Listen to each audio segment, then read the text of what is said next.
सफलता के शिखर तक पहुंचने के लिए भी ये जरूरी है कि राष्ट्र अपने सांस्कृतिक उत्कर्ष को छुए, अपनी पहचान के साथ गौरव से सर उठा करके खड़ा हो जाए।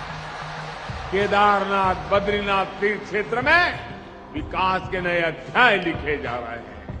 हमारे चारों धाम ऑल वेदर रोड से जुड़ने जा रहे हैं।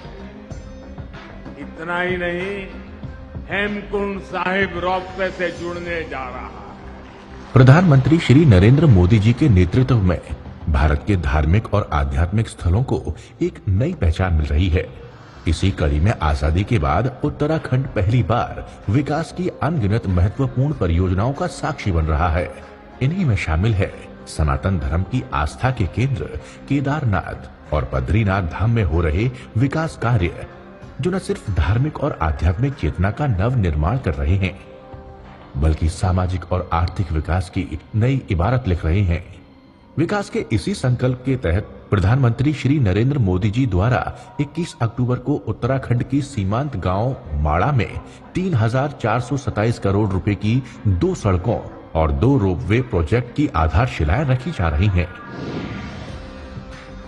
गौरीकुंड से केदारनाथ तक रोपवे प्रोजेक्ट 9.7 किलोमीटर लंबाई वाले इस रोपवे की लागत 1,267 करोड़ की होगी और इसके बन जाने से श्रद्धालुओं की 6 से 7 घंटे में पूरी होने वाली कठिन यात्रा अब सिर्फ आधे घंटे में पूरी हो सकेगी।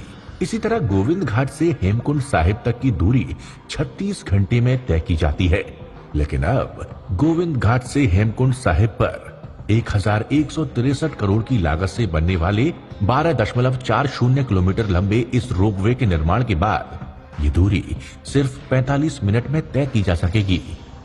इन रोपवेज के बन जाने से अब लाखों श्रद्धालुओं और स्थानीय निवासियों को सुगम यात्रा का लाभ मिलेगा। जोशी मठ से मलारी तक 61.64 किलोमीटर सड़क का चौड़ीकरण किया जा रहा है। 422.68 करोड़ की लागत से होने वाले इस 2 लेन चौड़ीकरण के अलावा 574 करोड़ की लागत द्वारा माड़ा से माड़ा पास तक 51 किलोमीटर नेशनल हाईवे का 2 लेन चौड़ीकरण कार्य शुरू किया जा रहा है। ये दोनों ही मार्ग सामरिक दृष्टिकोण से बेहद ही महत्वपूर्ण है और अब यहां से साल भर सेना के वाहनों का आवागमन संभव हो सकेगा। इसके साथ ही इन मार्गों के निर्माण से सीमांत क्षेत्रों के गांवों में बेहतर रोड कनेक्टिविटी के द्वारा आर्थिक गतिविधियों को नई दिशा मिलेगी।